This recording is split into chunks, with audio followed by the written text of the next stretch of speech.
This is Andrew Howell with Roofing Done Right here at Mr. Scott White's new home right off of Due West Road.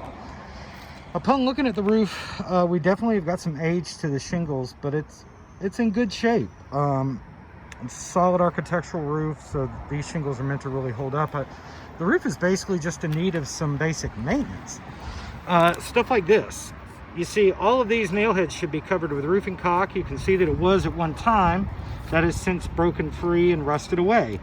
And we can get wind-driven rain underneath the pipe, and you can see the debris that I'm digging out with my finger. That's how wind can drive it in, which I believe is what's causing some of the leaks in the upstairs room directly below this. As we look over to the main roof, the one thing that's immediately sticking out to me is our pipe boots. As you can see, people have tried to reseal them at the top, but they really need to have rain collars placed on top of them so that we protect that gasket from the UV rays of the sun, so that we can hold more solid. And we can see that this pipe boot that I'm looking at right there, that looks like the gasket is really going out on it. Really needs to be addressed, resealed, a collar added. I don't know that I'd go about changing the boot because with the age of the shingle, you could kind of cause more problems for yourself. By resealing the gasket and adding a rain collar on top, we would have a proper fix there, because we'd have the collar there protecting the rest of the boot with a new seal that'll prevent water from getting into the house. Again, you could just see how they've worked on them. Each one of these pipe boots needs to have a rain collar put over the top of it. The exposed nail heads at the bottom resealed, and some of these flanges, the way you can see they're picking up off the roof, just make sure that they're sealed and that we're not exposed to any wind-driven rain. In regards, forgive me for that spin around. In regards to the porch roof, it is just a shade over a 2-pitch, so you can be shingled. At the same time, I would definitely go with, and as we talked about, either ice and water shielding the entire slope once I replace those shingles, or going back and doing a double layer of underlayment. Both of those are satisfy code, if you will, from an insurance standpoint. I see this discolored starter shingle here that you saw, which made you question whether or not there are 2 layers of roof.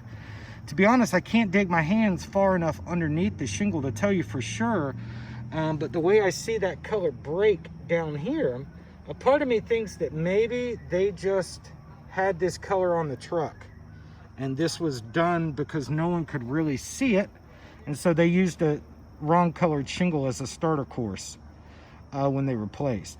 But again, not something that I would immediately start tearing up the roof to deal with. It's not affecting the function of the roof. It does just have somewhat of an aesthetic problem to it. But overall, aside from all the debris on the roof, I don't think these shingles are in bad shape. I do think you're desperately in need of a maintenance package to come in and reseal all of these exposed nail heads, fix any of the nail pops, and just to kind of stem the tide and get the rest of the life out of this roof that you can.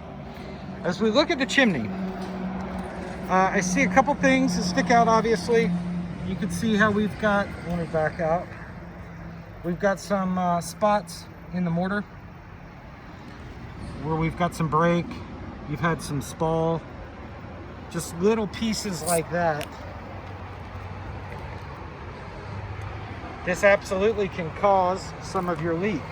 As we look up at the top, this is a little bit of an antiquated chimney, and really not a chimney cap at all. We've just got this little insert over the top of that hole, and then we've got this metal here that's just over the top of the other one.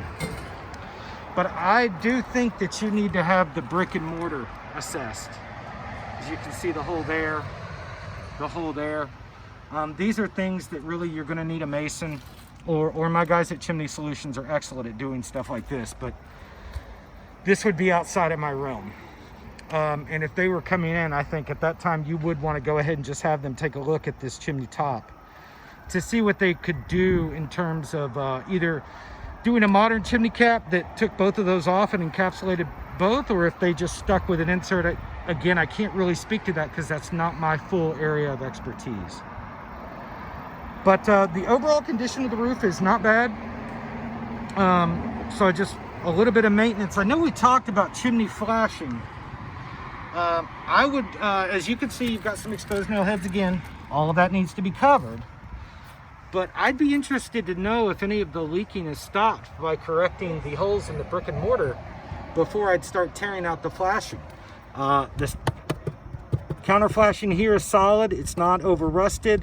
We've got our step flashing underneath, as you can see down there.